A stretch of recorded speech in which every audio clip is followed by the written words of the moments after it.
bonsoir à tous et très bonne rentrée à tous les écoliers et étudiants du Fénois. Les vacances sont terminées, merci de nous rejoindre pour cette nouvelle saison du JT Vert sur TNTV. Un petit coucou à tous les téléspectateurs qui nous regardent chaque dimanche sur TNTV et que j'ai eu l'occasion de rencontrer dans la rue. Merci de nous suivre, c'est parti pour de nouvelles aventures, générique.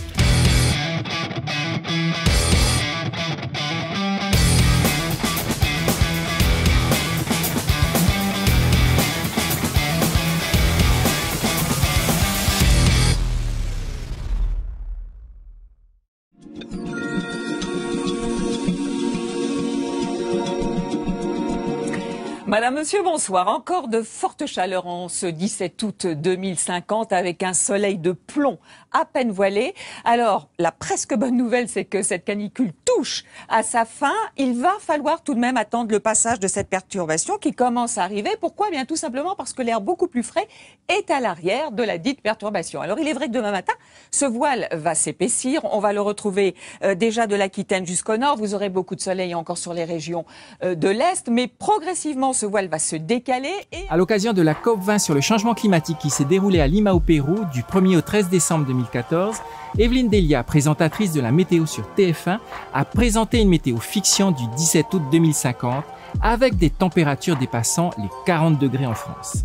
Et la réalité a dépassé la fiction en juin et juillet dernier. Au mois de juin 2019 par exemple, il a fait 41 degrés à Agen, 41 à Strasbourg, 40 à Paris, 43 à Nîmes. Alors, inutile de tomber dans le catastrophisme. Il faut simplement avoir conscience que les effets du changement climatique, annoncés pour des années futures, loin devant nous, se font d'ores et déjà sentir aujourd'hui. Vous connaissez l'expression « le monde de demain se construit maintenant », c'est peut-être le moment d'agir. Vous vous souvenez des Eco-Kids du Fénois? Nous avions rencontré Chiara et Ethan à l'occasion de l'organisation de leur plugging géant tout autour de l'île de Tahiti. Ils nous en avaient parlé dans un précédent JT Vert. On organise un plugging le 16 juin, donc autour de l'île de Tahiti. Donc on s'est dit, si on veut nettoyer, il faut faire sur toute l'île. Il y aura plusieurs équipes qui vont parcourir une petite distance en ramassant tous les déchets qu'ils vont voir. Et nous-mêmes, moi et Chiara, on va ramasser beaucoup de déchets à papier pour qu'à la fin, en fait, on va vraiment montrer à tout le monde tous les déchets qu'on aurait pu ramasser pendant toutes les années. Alors, ça commence à PK60 à Taravao et ça va se finir à Papeete. Et donc, si vous voulez faire partie d'une des équipes, il faut nous contacter sur notre page Facebook Eco-Kids du Fénois et sur le compte Insta Eco-Kids du Fénois aussi. Organisé le dimanche 16 juin dernier, les deux ambassadeurs de l'association Little Citizens for Climate ont mobilisé les enfants avec leurs parents afin de nettoyer tout le tour de l'île de Tahiti. Chaque groupe, réparti entre la côte est et la côte ouest de l'île, a donc parcouru 5 à 6 km en ramassant les déchets rencontrés sur le parcours. Une belle mobilisation donc pour les Eco-Kids du Fénois qui a fait des émules. Je revenais du magasin quand je les ai vus au bord de route en train de faire une bonne action et je me suis dit pourquoi pas moi aussi. Tout le monde passe et tout le monde voit les déchets au bord de route, mais je comprends pas pourquoi tout le monde ne s'arrête pas comme moi pour aider, mettre la main à la pâte, je sais pas quoi. Respecter la nature et tout rater l'océan aussi quoi.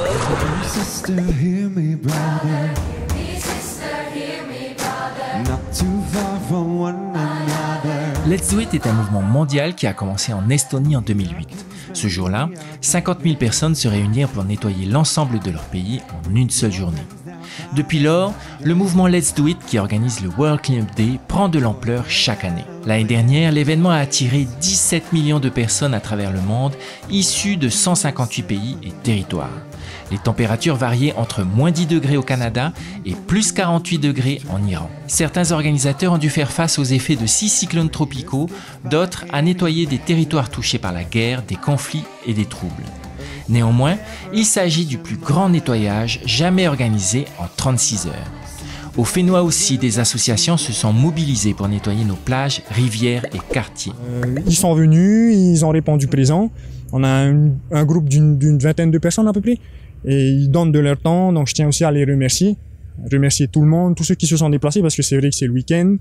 Ça demande du temps, il faut se déplacer, il faut laisser ses obligations de côté, la famille. On a aussi des enfants, tu as des groupes qui se sont déplacés avec leur famille.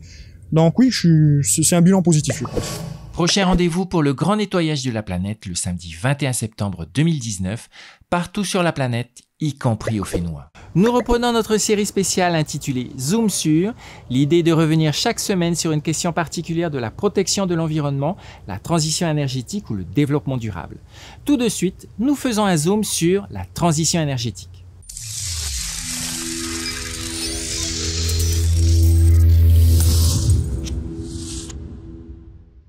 Qu'est-ce que la transition énergétique? Pour faire simple, la transition énergétique consiste à mettre en œuvre des technologies et des pratiques innovantes pour réduire l'impact de notre production d'énergie sur la planète. Les scénarios envisagés consistent souvent à passer du système énergétique actuel, reposant sur l'utilisation des ressources non renouvelables, vers un mix énergétique basé principalement sur des ressources renouvelables. En clair, l'objectif est d'utiliser moins d'énergie fossile et plus d'énergie renouvelable. Mais cela ne suffit pas, il faut également changer nos comportements de consommation d'énergie pour plus d'économie. Ainsi, lorsque vous entendez transition énergétique, pensez à modifications structurelles profondes de nos modes de production et de consommation de l'énergie. C'est simple, non?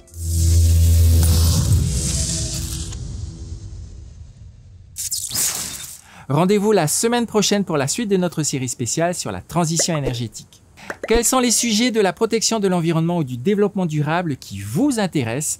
Nous sommes allés dans la rue pour vous poser directement la question. C'est la boîte à questions dans le JT Vert. Mais Jerry, pourquoi faut-il trier les déchets? Très bonne question.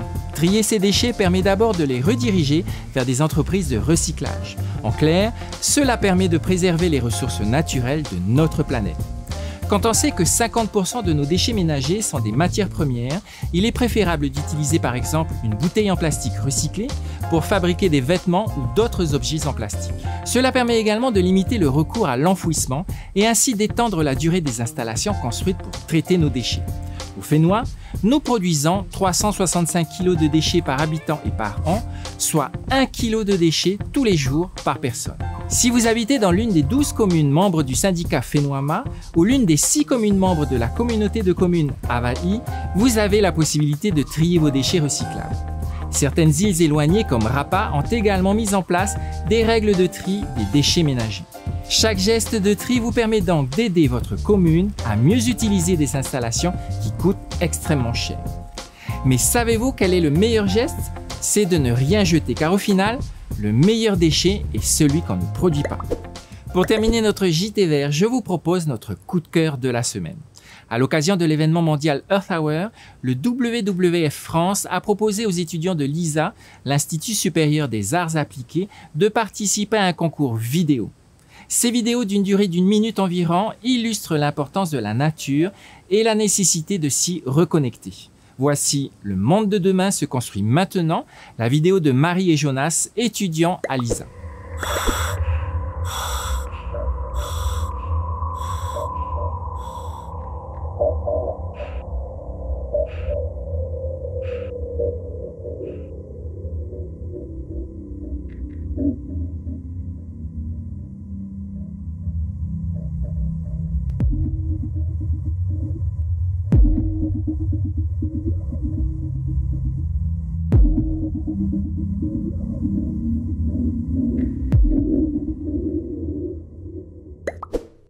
Voilà les amis, le JT Vert est maintenant terminé. Nous espérons que vous avez passé un bon moment avec nous. Vous pouvez retrouver notre émission sur le replay de TNTV ainsi que sur les réseaux sociaux du JT Vert. Souvenez-vous que le changement climatique est bien réel. À très bientôt. Au revoir.